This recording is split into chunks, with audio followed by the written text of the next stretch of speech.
غلوب کا شکار ہیں اور وہ ان کو خدا مان لیتے ہیں یا ان کی عبادت شروع کر دیتے ہیں یا ان سے پناہ لینے لگتے ہیں. تو یہ دونوں رویے جو ہیں یہ درست نہیں ہے. درست کیا ہے, کرنا کیا چاہیے, کہاں تک رہنا چاہیے جو ہمیں قرآن نے یا نبی صلی اللہ علیہ وسلم نے بتا دیا, بس وہی تک, کیونکہ یہ بھی علم غیب ہی سے ایک طرح سے تعلق رکھتے ہیں. یعنی جنات کے بارے میں علم جو ہے جو بتا دیا وہ تو بتا دیا گیا, لیکن جو نہیں معلوم اس کے بارے میں زیادہ تحقیق سے بھی بعض اوقات فائدہ کچھ نہیں. تو آئیے دیکھتے ہیں کہ قرآن مجید میں ان کا ذکر کس انداز سے پایا جاتا ہے. بسم اللہ الرحمن الرحیم. قل کہہ دیجئے اے محمد صلی اللہ علیہ وسلم, اوحیا وحی کی گئی, الیہ میری طرف, یعنی میں نے خود دیکھا نہیں, مجھے وحی کے ذریعے بتایا گیا. کیا بتایا گیا؟ انہو بے شک وہ, استمع غور سے سنا. ایک ہوتا ہے سمع اور ایک ہوتا ہے استماع.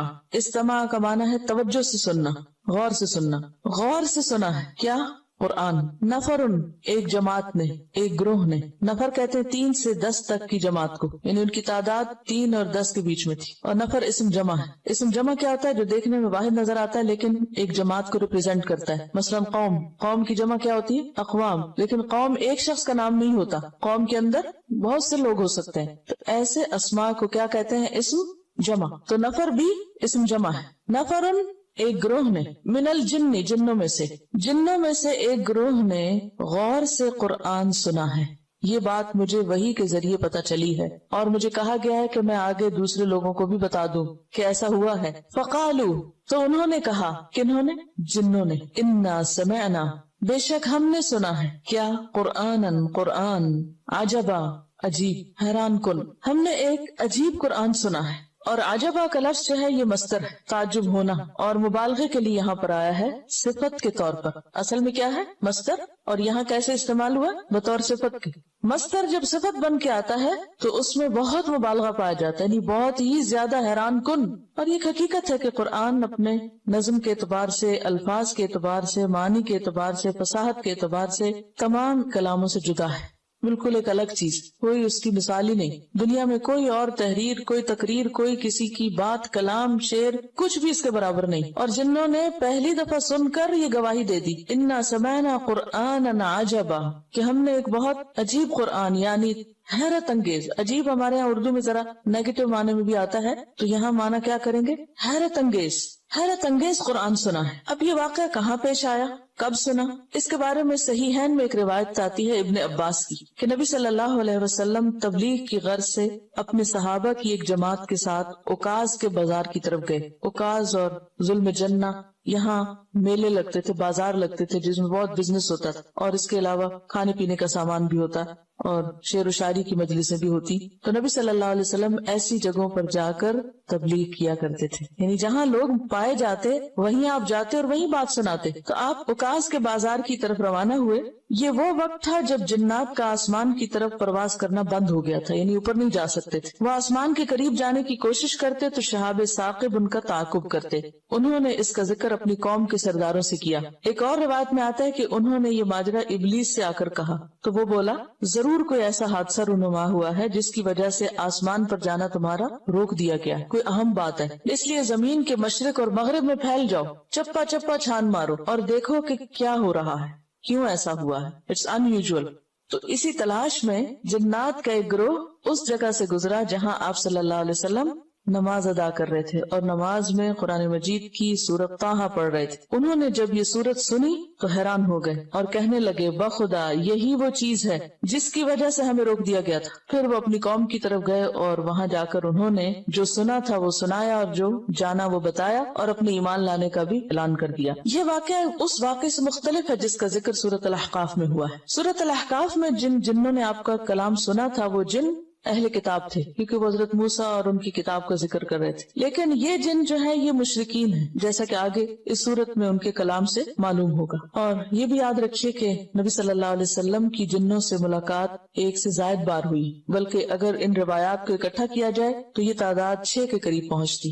6 مختلف ایسے واقعات ہیں جن سے پتہ چلتا ہے کہ آپ صلی اللہ علیہ وسلم سے جنات نے قرآن مجید سنا, اور اس کے علاوہ بھی شاید وہ سنتے ہوں لیکن اس کا ذکر تاریخ میں نہیں ملتا. اب کیا ہوا, جنوں نے یہ کلام سنا انہوں نے اس کلام کی بہت تعریف کی اور کہا کہ یہ تو بہت ہی حیرت انگیز کلام ہے, اور فوراً سمجھ گئے کہ یہدی الی الرشد, ہدایت دیتا ہے، رہنمائی کرتا ہے رشد کی طرف. رشد کا معنی یہاں حق، ایمان اور درست بات ہے. ویسے رشد و ہدایت کا لفظ ہدایت اور رہنمائی کے لیے آتا ہے، لیکن یہاں اس سے مراد ایمان ہے. یعنی یہ کتاب، یہ قرآن ایمان کی دعوت دیتی. فآمنا بہ، تو ہم اس پر ایمان لے آئے.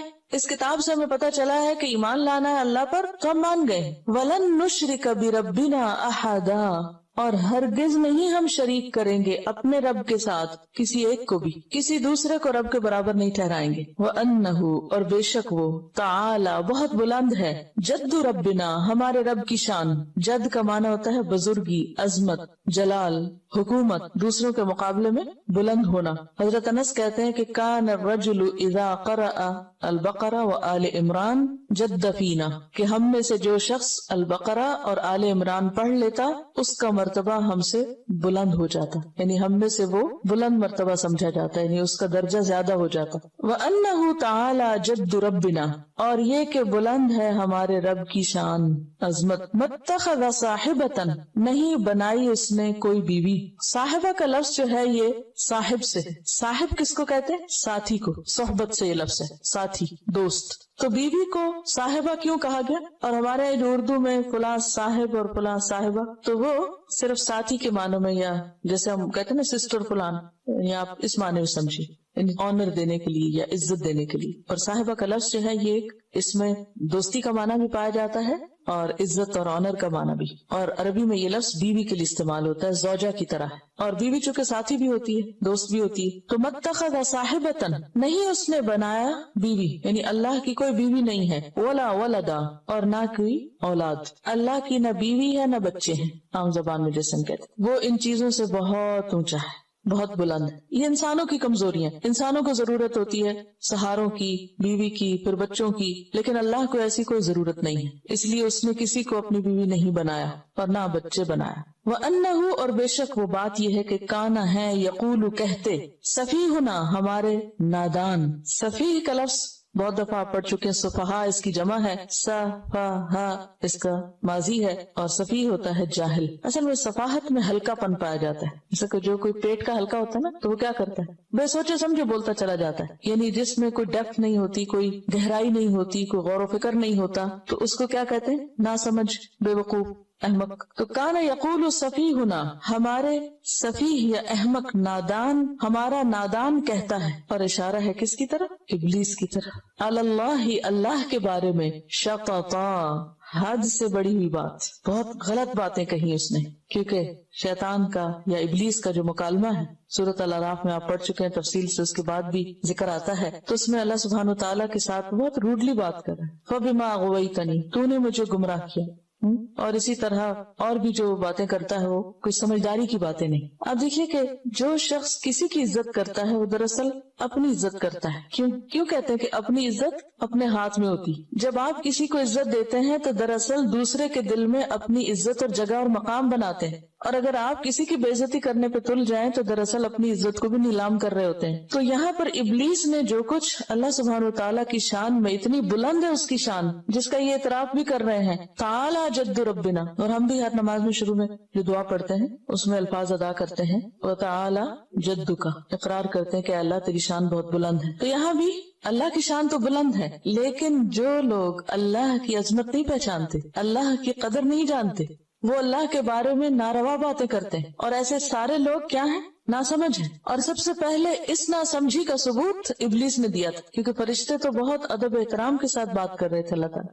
وَنَحْنُ نُسَبِّحُ بِحَمْدِكَ وَنُقَدِّسُ لَكَ، اس کے مقابلے میں ابلیس نے غلط قسم کی باتیں کی. تو چونکہ یہاں صفیح واحد ہے، وَأَنَّهُ كَانَ بھی واحد ہے، یقول بھی واحد ہے، صفیح بھی واحد ہے، تو اس لیے مراد اس سے ابلیس ہے. اور پھر ابلیس کے بعد اس کے فالوور سارے آ جاتے ہیں. اس میں عمومی معنی میں سارے ہی ایسے ہیں جو بھی ایسی بات کرے. وَأَنَّهُ كَانَ يَقُولُ سَفِيهُنَا عَلَى اللَّهِ شَطَطًا، اور بے شک ہمارا احمق یا نادان اللہ کے بارے میں حد سے بڑی ہوئی باتیں کرتا ہے. شطط کہتے ہیں حد سے آگے بڑھنے کو۔ اب یہ ساری گفتگو جنات کی ہے، جس کو وحی کے ذریعے آپ صلی اللہ علیہ وسلم تک پہنچایا گیا، اور آپ نے اسے پھر ہم تک پہنچایا، یعنی بات پہلے آپ کو بتائی گئی، پھر آپ نے آگے بتائی۔ تو ہمیں پتا چلا کہ جنات نے قرآن سن کر کن خیالات کا اظہار کیا، اپنے کون سے تاثرات بیان کیے۔ جیسے آپ لوگ بھی قرآن سنتے ہیں، کوئی سورت پڑھتے ہیں، تو پھر آپ گھر جا کر یا راستے میں یا کسی سے فون پر یا لکھ کر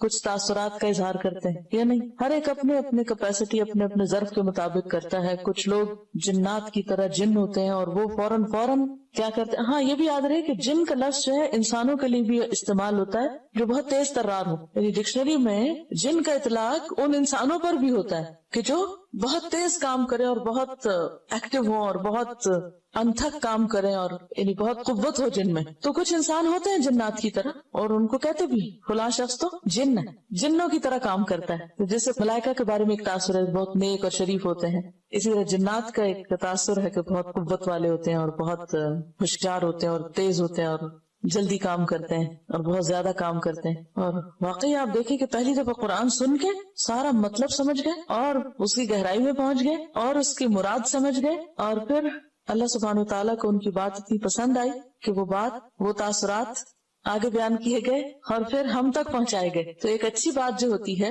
یعنی بیسیکلی کیا ہے، یہ قرآن کے بارے میں جنات کے خیالات کا اظہار ہے یا قرآن کی تعلیم کے بارے میں۔ تو اس سے یہ بات بھی پتہ چلتی ہے کہ قرآن سن کے سو نہیں جانا چاہیے، اور جو باتیں دل میں آئے انہیں دل میں نہیں رہنے دینا چاہیے، انہیں لکھ دینا چاہیے، بول دینا چاہیے، تاکہ پھر وہ ہمارے پارٹ پر ہمارا ایک حصہ بن جائے اللہ کی بات کو آگے پہنچانے کا۔ تو یہاں پر آپ دیکھیے کہ اس پارے کا 29ویں پارے کا جو مرکزی مضمون ہے وہ کیا ہے؟ دعوت اللہ، اور دعوت اللہ کا اسلوب کیا ہونا چاہیے، میتھڈالوجی کیا ہونی چاہیے، طریقہ کار کیا ہونا چاہیے، کب دعوت دینی چاہیے، پہلی دفعہ سن کر کچھ آگے بتا دینا چاہیے یا نہیں، وہ سارے سوالوں کے جواب یہاں سے ہمیں ملتے ہیں۔ تو جنات نے پہلا سبق سن کر اپنے تاثرات کا اظہار اپنی قوم کے پاس جا کے کیا اور پوری تقریر کر دی، اور جس میں سب سے پہلے خود قرآن کا ذکر ہے، پھر قرآن کا مقصد بتا دیا، یہدی الی الرشد، سیدھے راستے کی طرف لے جانے والا ہے، اور پھر فآمنا بھی، ہم قرآن پہ ایمان لے آئے، ولن نشرک بربنا احد، ہم شرک ہرگز نہیں کریں گے، اور پھر یہ کہ اللہ کی شان بہت بلند ہے، بہت عظمت والا ہے، اور اللہ کی کوئی بیوی بچے نہیں، اور یہ ہے کہ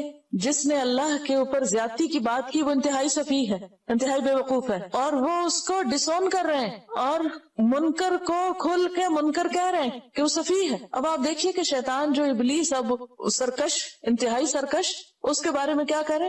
سفیہ ہونا، کہتے ہیں سفیہ ہونا، ہمارا سفیہ ہے، ہم میں سے ہے لیکن سفیہ ہے جو اللہ کے بارے میں ایسی بات کرے۔ تو آپ دیکھیے کہ کس طرح کھل کھل کے حق کا اظہار کیا ہوا ہے، نڈر ہو کر، وَأَنَّا ظَنَنَّا، پھر اپنی غلطیوں کا اعتراف بھی ہے، اور بے شک ہم سمجھتے تھے کیا أَلَّن تَقُولَ الْإِنسُ وَالْجِنُّ، کہ ہرگز نہیں کہہ سکتے انسان اور جن، علی اللہ، اللہ پر، کذبا، جھوٹ۔ اب یہاں پر ظنّا انا نہیں ہے، اس لیے ظنّا کا معنی گمان کریں گے، یقین نہیں کریں گے، اور ہم سوچا کرتے تھے، ہمارا گمان تھا کہ انسان اور جن اللہ پہ جھوٹ نہیں کہہ سکتے، یعنی جو بھی کہتے ہیں صحیح کہتے ہیں، اور اب یہ خود اعتراف کر رہے ہیں اپنے غلط خیالوں کا اور اپنے خیالات کی خود تردید کر رہے ہیں۔ اچھا، ہم اگر زندگی میں کبھی ماضی میں غلط قسم کے خیالات رکھتے ہوں عقیدے میں یا عمل میں، تو عام طور پر اس کا ذکر کرنا پسند نہیں کرتے کہ ہماری غلطی ہے یا ہم غلط کہتے تھے یا غلط سوچتے تھے، یعنی غلطی کا اعتراف آسان نہیں ہوتا۔ لیکن یہاں پر آپ دیکھیں کہ قرآن نے ان کے دل کیسے بدلے، اور وہ اپنے غلط خیالات کا بھی اعتراف کر رہے ہیں کہ ہمارا یہ خیال ہوا کرتا تھا،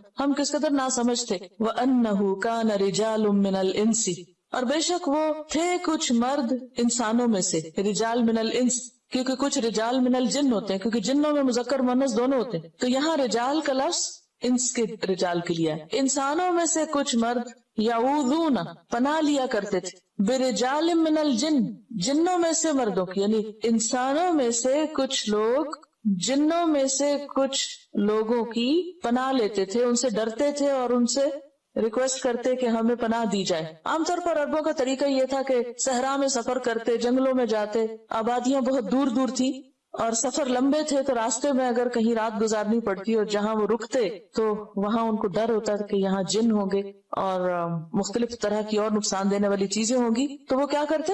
سارے شر سے بچنے کے لیے جنوں کی پناہ مانگتے کہ میں اس وادی کے رب جن کی پناہ لیتا ہوں، وہ میری حفاظت کرے تاکہ مجھے کوئی نقصان نہ پہنچے۔ تو اس کی طرف یہاں اشارہ ہے۔ اللہ کے سوا کسی سے پناہ لینا سب شرک، صرف اللہ ہی ہے جو پناہ دے سکتا ہے۔ اور یہ جو یعوذون کا لفظ ہے نا، عین واو ذال سے، عاذ یعوذ کا معنی ہوتا ہے کسی کی پناہ طلب کرنا، اسی سے لفظ تعویذ ہے۔ یہ جو تعویذ لکھتے لکھاتے ہیں نا، اگر اللہ کے علاوہ کسی اور کی مدد مانگی جائے، خواہ کوئی فرشتہ ہو خواہ کوئی جن ہو، تو شرک ہے۔ لہٰذا ایسے تعویذ لکھے ہوئے جن کے اوپر نمبرز ہوتے ہیں اور کوئی پتہ نہیں چلتا کہ اس سے مراد کیا ہے، اور بعض آپ نے اگر کبھی دیکھے ہو تعویذ تو ان کے اوپر عجیب و غریب جنوں کے نام اور عجیب و غریب قسم کے لفظ لکھے ہوئے ہوتے ہیں، اور جن سے مراد کچھ ارواح